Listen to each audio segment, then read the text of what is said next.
Last week, Nigeria was hit with the worst flooding disaster in a decade, with 27 states out of 36 facing a disaster, and national emergency authorities have described beyond control.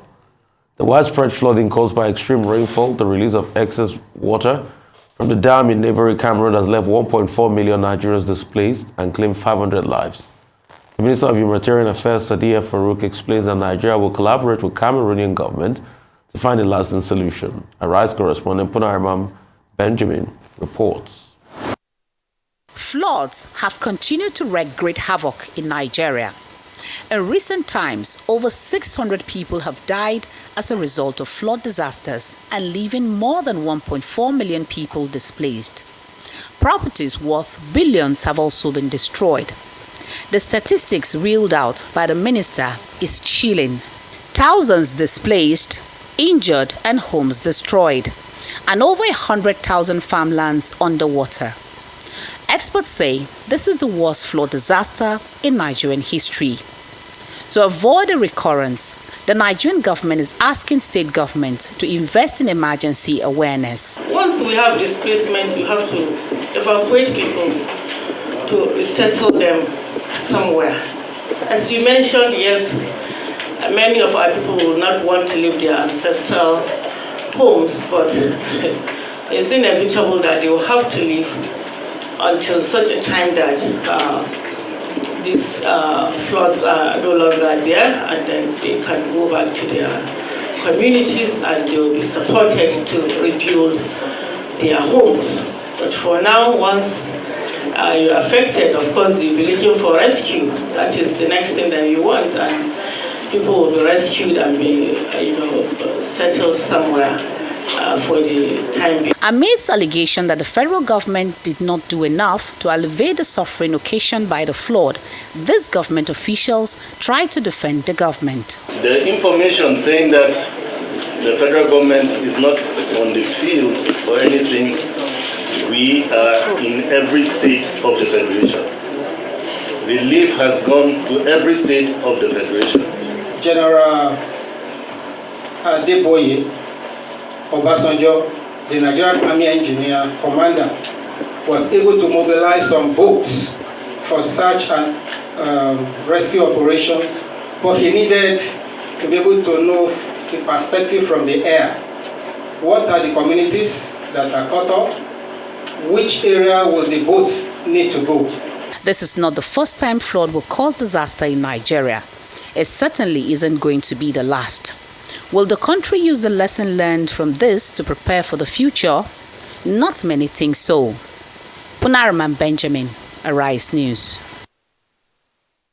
Meanwhile, the Nigerian government seeks for a lasting solution. Governor Eradiri of Bayelsa State is urging the federal government to meet with state governments in seeking for a permanent solution to the perennial flooding crisis. He made the comment after a visit to some flood-impacted communities in South State.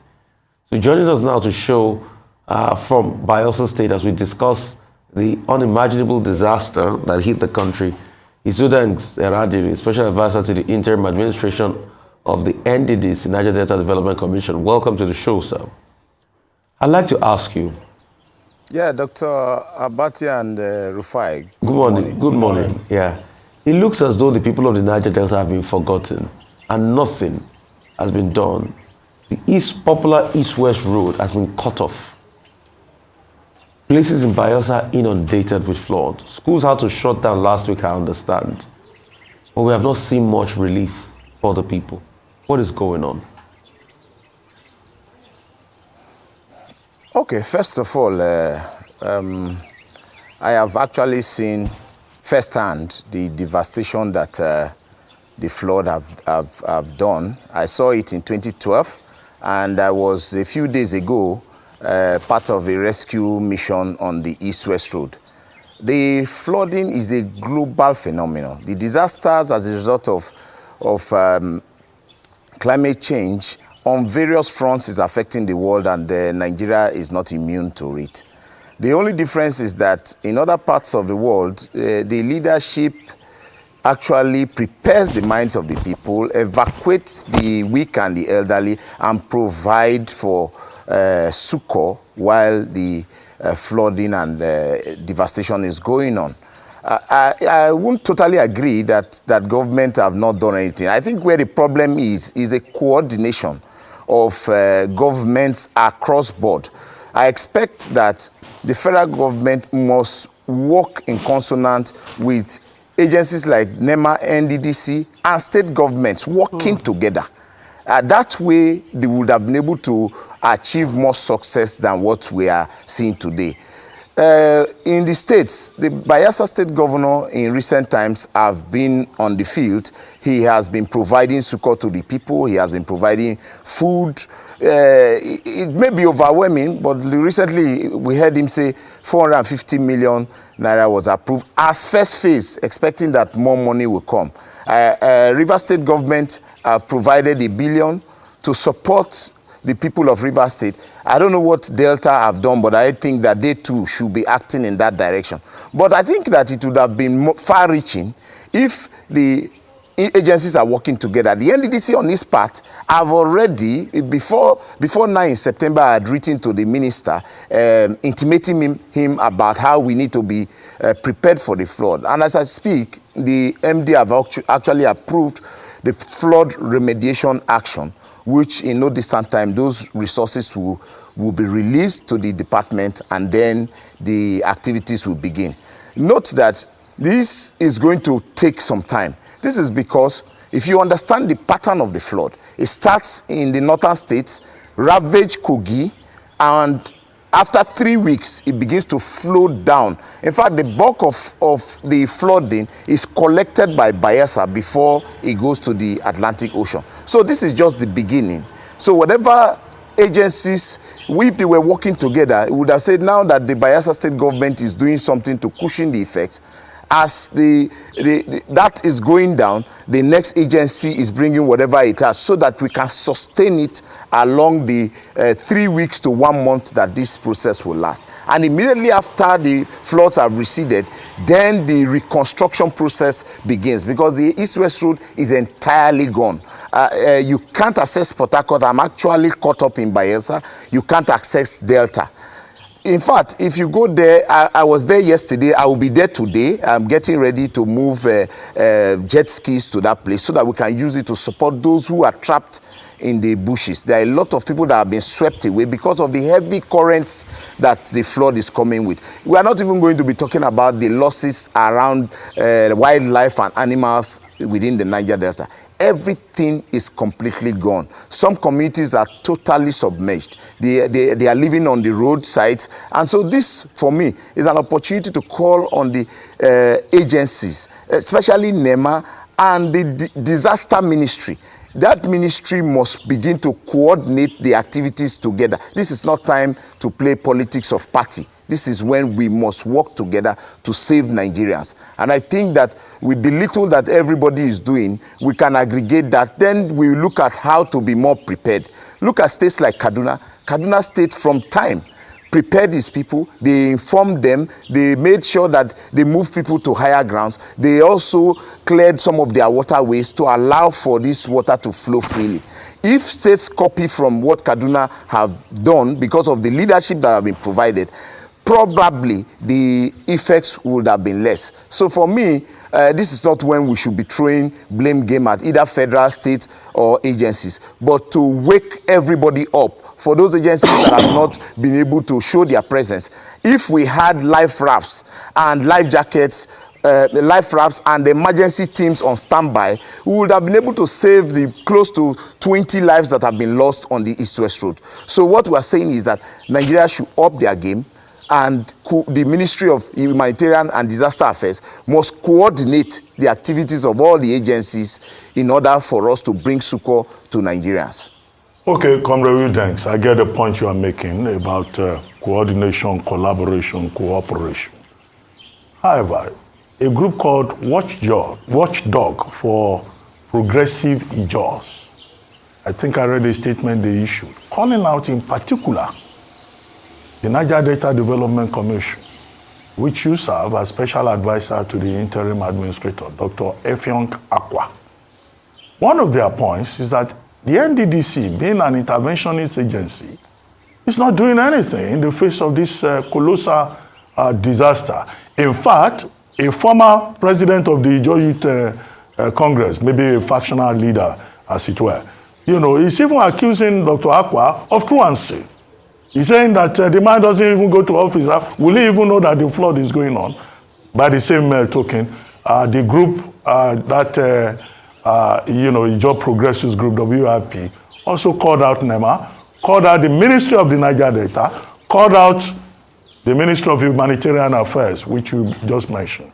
But because of your association with the NDDC, can you respond to that allegation that the NDDC is not helping the people in the face of these floods? That's it.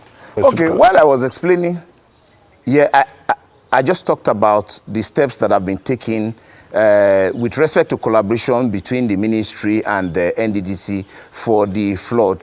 And I said here that the MD have already approved, flood remediation for the Niger Delta. And this flood remediation activity comes in various phases.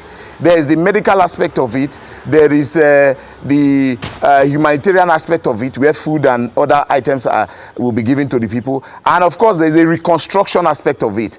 All these will involve a lot of money. I will quickly use this opportunity to call on the president to look inwardly to the NDDC and ensure that some of these funds are released to the NDDC. And then some of the bickerings and politics, the president should put it to stop so that even the NDDC itself can focus on its core mandate. But to say that the MD does not come to work, that's not totally true. On Thursday, he was in the office. The previous week, he was in the office. And he has been doing his job of ensuring that the NDDC function according to its mandate. So yes, there may be a lot of issues, but the NDDC itself is not immune from the issues that bedevil Nigeria as a nation. The pressures from Abuja, left, right, center, is also not allowing the management of NDDC sometimes to focus and get optimum results from his activities. So I think it's a call on the president to look take a strong foot on the issues of NDDC so that some of all these distractions can allow us to function properly. This is not particular to this administration. From the word go, when NDDC was established, there have been too much of political interference. Now you see all kinds of political gladiators struggling to take the leadership of NDDC. Why are they doing that? Because of elections. For how are they going to get the funding? Money is meant for the development of the region. Money is meant for the people. Eventually we get there. But there are things, there is a limit to which you can stop or influence some of these things with respect to the authority that you have. It is only the president and only President Buhari who has the authority that can stop some of these things. The pressures sometimes need to be checkmated by the leadership. So for me, the president should put his eye there so that this institution can work ultimately. This is the reason why every day you see all kinds of reports coming out. Even when truly the institution is doing the right thing, people will be looking for loopholes to blackmail it. But with respect to the flood, the NDDC is on top of its game. This flood is going to last for a minimum of 3 weeks. It has not peaked as it stands because I have studied it. I was Commissioner of Environment at the time, and I experienced the flood. I took action at that time that limited the sufferings on the people. But I believe that if we work together, we can take these things in phases. The Bayelsa State government is already doing its bit, providing the succor to the people and then doing the best it can. As it stands, NEMA needs to be on that field. The NDDC too, our support will begin to be rolled out anytime from now. And of course, you'll be part of that experience so that you help us show to the world what we are doing. I'd like to ask, you said some monies are being talked about by the NDDC. Because I'm very concerned when I hear money and NDDC because of the antecedents of what happened. Cases like the Professor Ponde case. And also because I have seen in 2012 how monies that were given to support the relief of the victims in the camps in Ugeli and some other parts were squandered. I have seen that firsthand. How much is this money involved? And please, How will it be spent? We need public accountability. I ask for a specific reason. Because this is not the avenue to make money. Okay, Rufai. Rufai, I'm a special assistant. I have a boss. And I know that within his approval limit, for now, his approval limit, he has done approvals to the department that will deal with the flooding.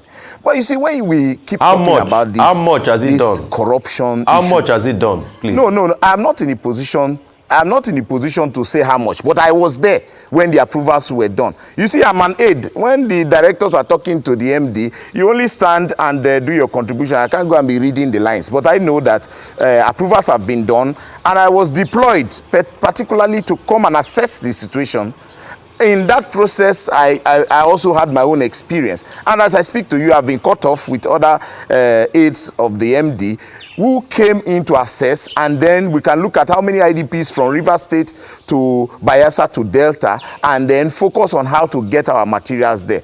I assure you that these funds will be adequately spent. And I think that's why we are doing this. And we'll continue to do this. We may not be in the position to determine whether they will pinch the money or not, which have been the case probably in the past, that have led to people distrust the institution. But I am pointing a finger to the institutions like the ICPC and the EFCC. What are they doing? Every day we keep hearing these things and hearing that thing. What role are they playing? They are inviting directors every day. They are inviting people every day. What is the outcome? How come that immediately you move to another episode, you begin to see another round of chopping and pilfering? Whereas the institution should have been there to show that it's actually biting. So I'm throwing the question back to the leadership. Because everything falls on the head of leadership. If the leadership would tolerate that somebody will abuse the office and continue to and get away with it, then the other person will come and further abuse it. So I am not in the position to determine whether this money will be spent or it won't be spent, or if it won't be spent judiciously. But I know that whatever we get to me, either by material, because obviously I won't be involved in the funding. The departments will go and buy those things, and then I will help to distribute, because I am actually on the field. It will be an aberration. I also saw in the report that the Ijo group wrote that the NDDC was handing over the flood basin to politicians. I will never give. In fact, I don't know where that report is coming from, but I know that Dr. Effiong Akwa will not play politics with the lives of the Niger Delta people. It will be an aberration at this point to think that politicians will go and handle flood remediation. One, those politicians will isolate other party members who are also suffering, because as the flood is coming, it did not determine whether you are PDP or APC or Labour Party or whichever party. It is ravaging across board. And our responsibility in NDDC, our responsibility as a government, or our responsibility as a president, is to every Nigerian. From the point you take your oath of office, you become responsible to the people and no longer party. So when that allegation came up, for me, I know Dr. Effiong Akwa that he will not do that. But again, if he was even thinking of that, maybe I wasn't there when he thought about it. If he was even thinking of that, he shouldn't do that, because it is not in the interest of the country. It is not going to be in the interest of humanity. So for me, Udengs Eradiri, my responsibility is to support the MD and the NDDC to do what is right. When you advise, if they don't take that one, you can't go and force them, because you are just an aide. But that role that I play as an aide, I will continue to play it to give the advice that I think that is necessary for the country to move forward.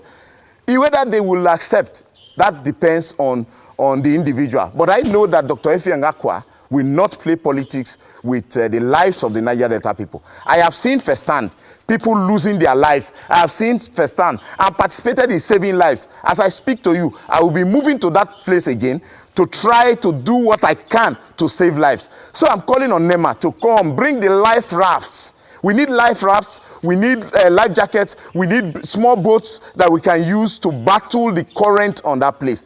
I am mobilizing my jet ski to that place so that I can carry people one-on-one. I will be able to add value. And then food, we are going to be mobilizing food to support the people. But the Bayelsa State government is doing its best.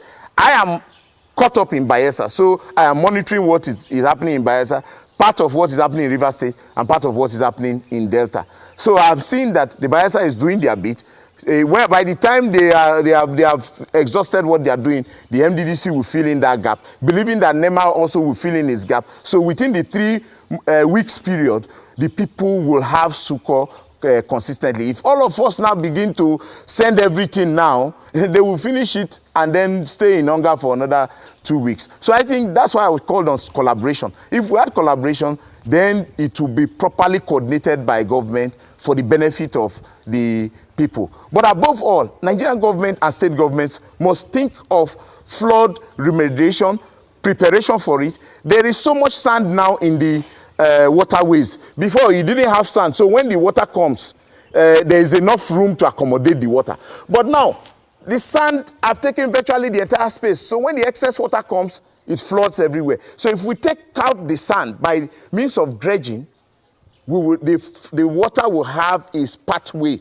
That way we can control and manage the devastation that we are seeing today. 40 years ago, late Mefod Okilo, while he was governor of Rivers State then, ensured that he dredged most of these waterways. And that's why, even though these dams were built way back in the 80s, we have not been experiencing this kind of flood until the remediation work that was done by governments in the past had now been silted by the sand that is coming from the Sahara. So I think that if constantly we are dredging, or the states look at how to deal with it in their own way, gradually we will get out of where we are.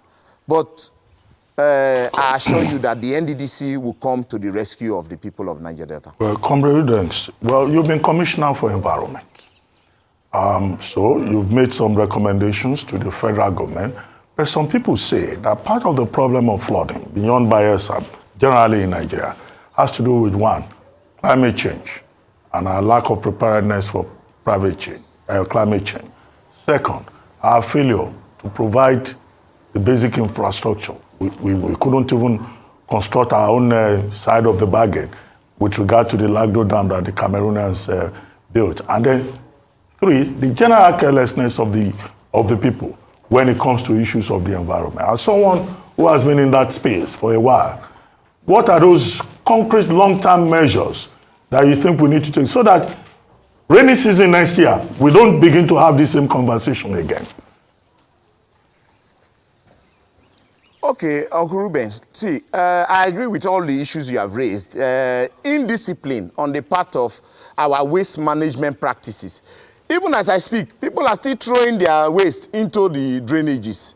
So you can't always blame government, but government must provide that leadership. When I was commissioner for environment in Bayelsa, I made sure that we cleaned the inlets and outlets of water. That way, when the flood comes, because it is not the water is not restricted, it do not have room to accumulate and flood the place. So it will be flowing seamlessly.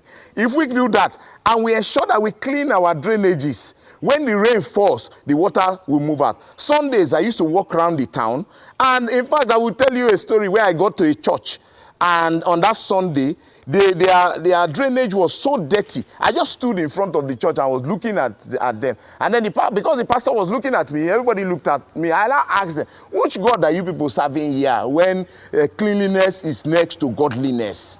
I was an ambassador for Passion FM in Akwa Ibom State. Every last Saturday, I go to Akwa Ibom, we clean the town in a way of sanitation. I got to the front of the church and they had a big, huge dump. And I called the pastor and said, you can't be worshiping here.